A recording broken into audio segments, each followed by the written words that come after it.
Welcome, baseball fans, to the Highland Bullpen. We're well underway in the 2026 MLB season, and it's been a season of mixed fortunes, we would say, for the Highland Bullpen teams. But it's early days and still lots to look forward to. And so, I guess over in Boston, Dave, you're not feeling too despondent with the start to the season? No, but it does turn out that if we go back to our very first episode, it turns out that my instincts, I'm usually quite confident and upbeat, but my instincts were in terms of harboring a kind of mini crisis, as I put it, on the eve of opening day. Well, they turned out to be well-founded, unfortunately. After last night's latest loss, that is the Boston Red Sox, find ourselves with the worst record in baseball. Yes, it's official.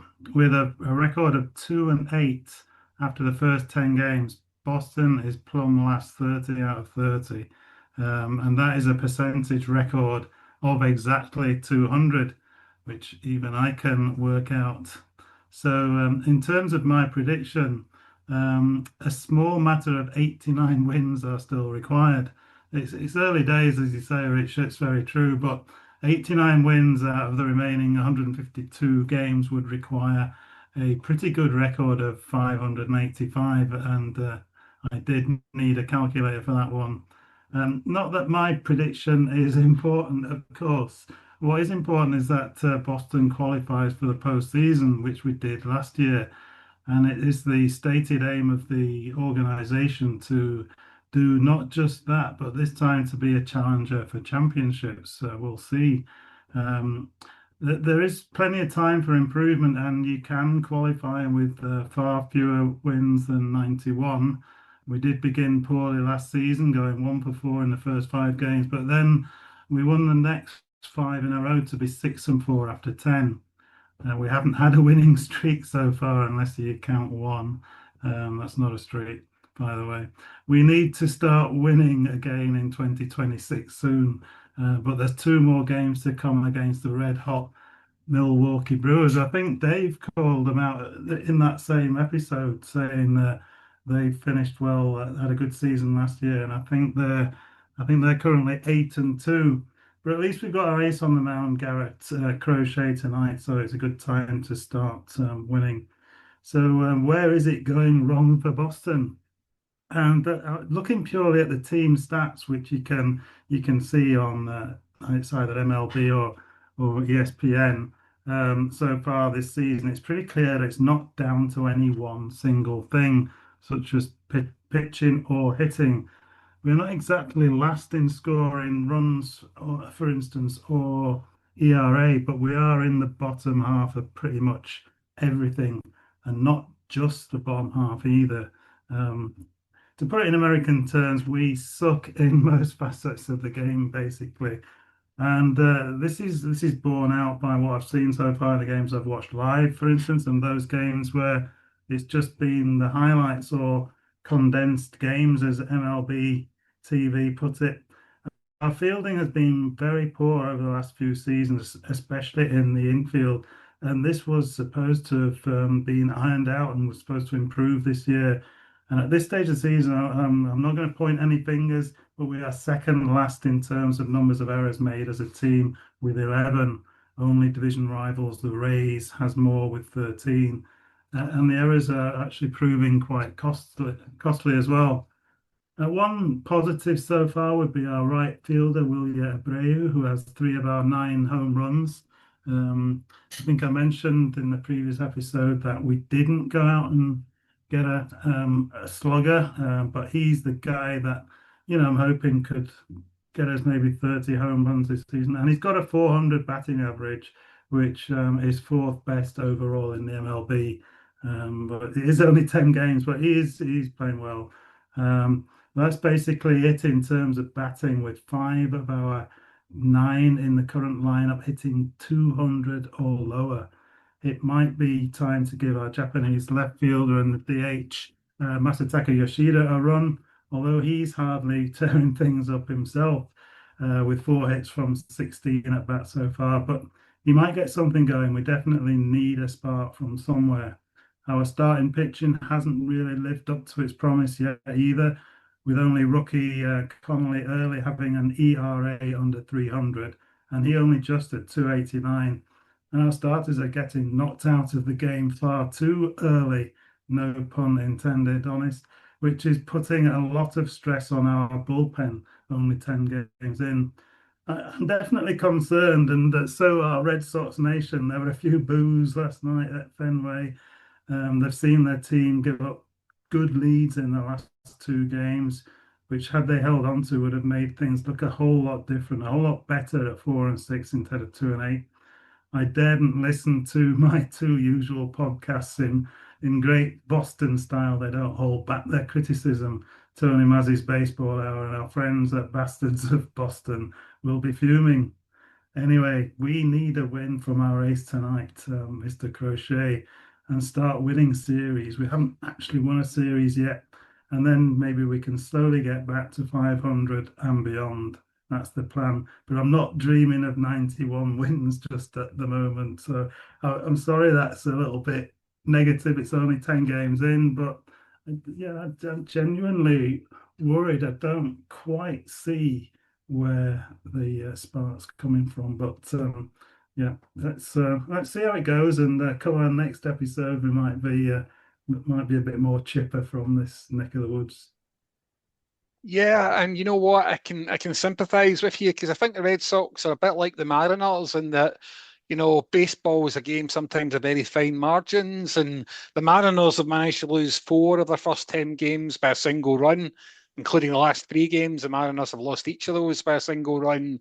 The Red Sox have had three games where they've lost by a single run, and the last two they've lost by, as you mentioned, by a couple of runs each time. So the Tigers, I must say, Alan, have only suffered a one-run defeat once so far this season. So it might well be that those small margins at the moment are going against the Mariners and the Red Sox. And in terms of my boys from Seattle, Yeah. traditional slow start every year. I think this will be the year where we get out the gates, and in good style. But I think it's largely down to those backs that we hope to either catch fire, Julio Rodriguez, or stay on fire. Cal Raleigh have not quite started that way so far, and it is only 10 games in.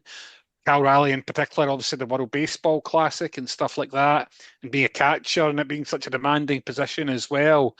I do wonder if it maybe take him a little while to get himself into the kind of shape mentally as much as physically that he was in during that record-breaking season last year. Julio, again, early days, but we just need a little bit more, I think, from some of our biggest guys just to start turning this round. As with the Red Sox, we haven't won a series yet, and we're in the middle. We've just started a big one, a run of big series against our division rivals, and so it's not just about the kind of the game records. As you know, you don't want to start with losing series against your division rivals because at the end of the season, clearly that's the tiebreaker that's used as well. So, not panicking just yet. Would have been a lot happier if Seattle could have fallen out of that habit of starting quite slowly. A couple of big wins, I think, could be all we need to turn it around.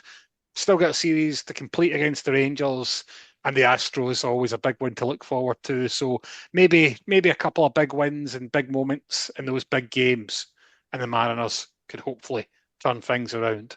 But over in Detroit, Alan, you've suffered less of those single run heartbreaks than either the Red Sox or the Mariners. So what's your take on Detroit's start to this season?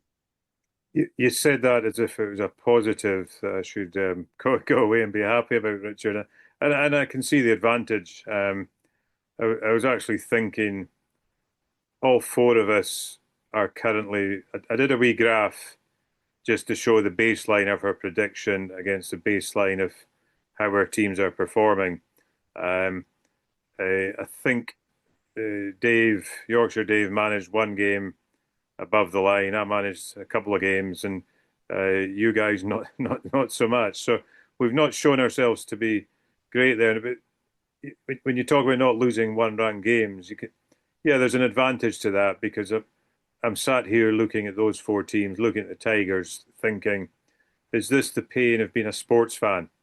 You spend, you've got the pre-season, qualified for the playoffs the last couple of years, you sign a couple of big pitchers, you bring a new prospect forward, and you're thinking, this is it. We're spending money, we're doing things. You buy into it. And how on earth, why the hell do you buy into it? We're not the Dodgers. The damn Yankees are doing well. Hopefully that doesn't go on for too long.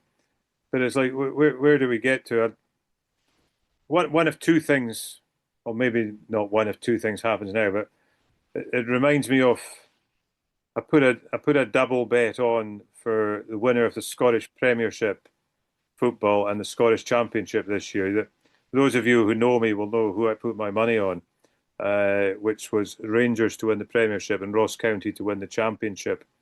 And I got combined odds of something like 7 or 8 to 1, quite low. And then you think within 3 or 4 weeks, that whole thing's a bust. But then one has recovered, could win the title, and one is about to be relegated for the second season in a row. So things can turn around. What's going on in Detroit? Will it turn around? Dave talked about streaks there. You probably can't count one game as a winning streak. But it's interesting. I think baseball's a streaky game. We're certainly watching the Tigers. The Tigers are a streaky team. We're 4-6 just now. 4 wins, 6 losses. We finished 3 series. We've won 2 of them. So we're beating teams in the series. We've had 2-2-1 wins in series, hence our 4 wins. We've been pumped 3-0, and we're currently 1-0 down in one. So, we're beating teams there. Our pitchers, I don't know what the stats are now. Our first 6 games, we had 4 quality starts from our starting pitchers. 4 quality starts out of 6 games. We won 2 of them. I mean, that's. I was looking at the relief pitchers' stats there before we came on as well. They're not great. There's my squeaky pal in the distance. I don't know if you can hear him. He likes to join in, and he had a wee say last week. Quite frightening how they're doing. The starting pitchers, Verlander, the returning legend, the 43-year-old Justin Verlander, he got batted about badly in his opening game. Fans paid money for his home debut on Sunday. I think they had a projected ticket that they had actual ticket sales over 30,000 for a Sunday game. Pretty good in Detroit. I think it was the morning of the game or the day before the game they announced he was going on the 15-day injured list. Now, injuries happen at all sorts of times, but I know that wasn't a universally popular call. But you can't put an injured pitcher on there. Will he come good? Yeah, he's got to come good. He's a legend. He's been through it all before. He can still do it at this age. We've still got Scooble. I think he's 1 win and 1 loss to date, and don't think we put the loss down to him. The bats, great start for our rookie, Kevin McGonigal. I think 3 hits in his opening game. He's had a homer since. Colt Keith is hitting well. But then we're back to questions about Spencer Torkelson, the one-time first-round draft pick, Kerry Carpenter. Both of them are under 200, which it's not the first time. questions need to be asked. I was quite pleased. I think they're the only two under 200. So if you've got a team that's got 5 under 200, like the Red Sox, as Dave was saying there, that's not great. So yeah, it's difficult stuff. We'll keep the faith. What does that mean?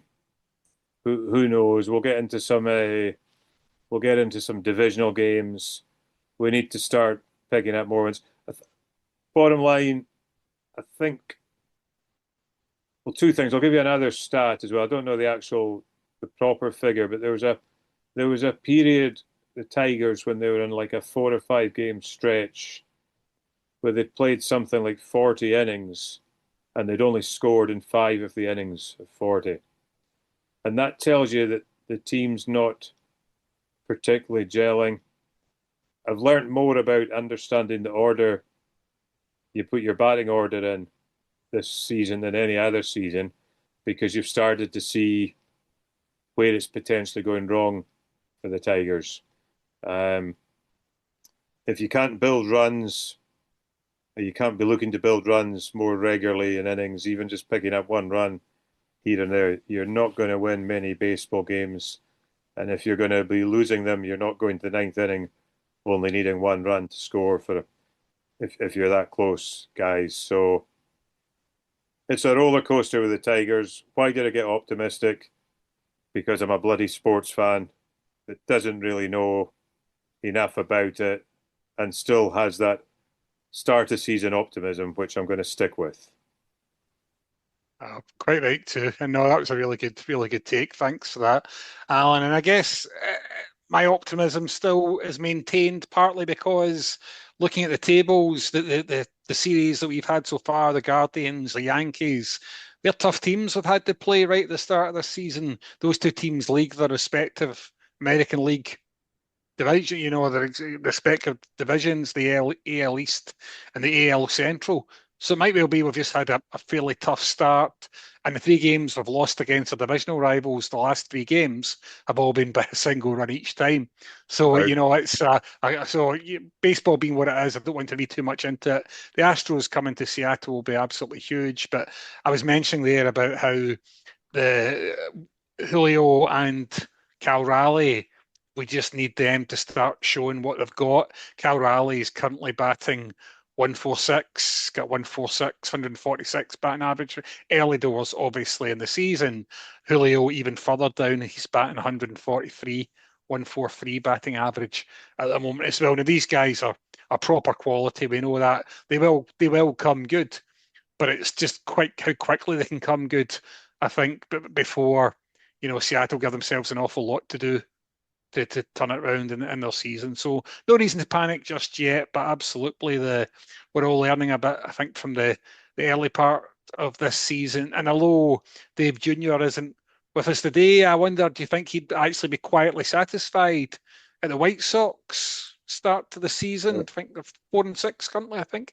I think given he sent a text to me pointing out that the White Sox are above the Tigers at one point in the divisional table, I think, he might be quite happy about that. I mean, there was no sarcasm or biting or anything like that. So, yeah, they've done well. They're actually still, I think, they're 4 wins, aren't they? They're still marginally below his prediction. They're probably ahead of last season. I think there's a bit of excitement around the team with their new Japanese sensation, who they're now thinking, how on earth did we manage to get this guy to come and play for the White Sox? Was it a home run in his first 3 games? I think that's right, Al. An absolute sensational start. Yeah, and I think if you're a White Sox fan, you've been through tough times over the last couple of years. So you got to be excited. I think Dave pronounced his name well the last time. Is it Munitaka Murakami? I'm sure Dave didn't butcher it as much as I did there as well. But yeah, no, exciting. I think the White Sox are excited. I think they're a much more classical fan base that we might associate ourselves with, thinking, yeah, this is fun. This is our team. We're better than those Cubbies, but we might not win many games. But yeah, we're fans, and that's what we're here for. Fair play to the White Sox, I'd say. Yep, absolutely. It's a fair assessment, I think. And Yorkshire Dave, I don't know if any of the other teams have caught your eye, any players or any of the other teams around the league have caught your eye in these opening weeks of the season. I must admit, sort of, Dad used to say this about me sometimes. He only watched one team. He was very fair-minded when watching a game of rugby or a game of football. So, I try and I think baseball is a game a little bit like cricket, where the game is almost the most important thing, isn't it? You want your team to win, but it's the game that we love, and I think it's the game that most fans love. Although certain teams have very strong fan bases. So there was an interest in watching the Brewers game last night. We've got this new guy, Contreras, on first base, and we didn't really know that he had a bit of history with the Brewers. And he got a pitch for it right. It wasn't quite chin music, to coin a phrase, but it was inside and hit him on the glove, and apparently been hit about 6 times by the Brewers last year. I think his brother plays for the Brewers as well, so he went fairly berserk, actually, perhaps a bit over the top. Maybe shows you a little bit of what pressure the Boston players are under. And this is what I meant by saying last time that the two pitchers that we signed in the off season, they've got good records, but they've never pitched in Boston. They've never pitched for the Boston Red Sox jersey, and they can weigh a bit heavy sometimes. So didn't really answer your question about other players. Just had another moan about. No, that was good. That was good. Well, York said he's allowed to do that. Yorkshireman and moaning shock. I'll alert the world's media. But I think from my own perspective, Alan, I'd be keen to hear your thoughts on it as well. The Dodgers are already looking ominous. I think they look to have been, they certainly don't look like to have gone down the gears after last year's triumph. Yeah, I think I've probably said on this podcast before, which I'm sort of now no longer really going with it. The Dodgers were sort of a National League team only because it was the first Major League ground and team I went to see. So I had a soft spot for them. I might have liked the royal blue linings on their uniform as well. One of the great things I've enjoyed about getting into American sport in the last 10 years is a much more level, fair playing field than we maybe see certainly in Scottish football. And certainly when you look at English football, it's a money game. There's obviously less fairness in baseball. Money makes a bigger difference. The big teams can afford to do that. Let's not spoil an exciting product by having a situation where a limited number of teams are really going to compete for titles and championships. Fair play to them, but it's like, yeah, they're talking about Scooble. If you're Scooble, what do? Do you go and take the 400 million contract at a place that's probably going to guarantee you a ring at least once in the next couple of years? Or do you stick with the Tigers for 250 million less and win nothing? It's generally not a difficult question for the players to answer. So maybe on that point, we should wrap it up. We've missed young Dave Jr. He'd have brought much more enthusiasm to this chat or excitement about his teams than we would have. But until well, one thing I would say, Al, is I've been inspired by Yorkshire Dave, and he doesn't really moan a lot, honestly, folks. But I'm going to add in one little moan I've got as well. The MLB TV, since it was bought over by ESPN, no longer do a free game of the day, which was a brilliant feature in previous years that allowed newcomers to the sport to enjoy a full game every day of the year. So our plea is bring it back for all the baseball fans here in the UK. Well said. And we'll catch up with those said baseball fans the next time. So we'll see you all later. Thanks for listening in.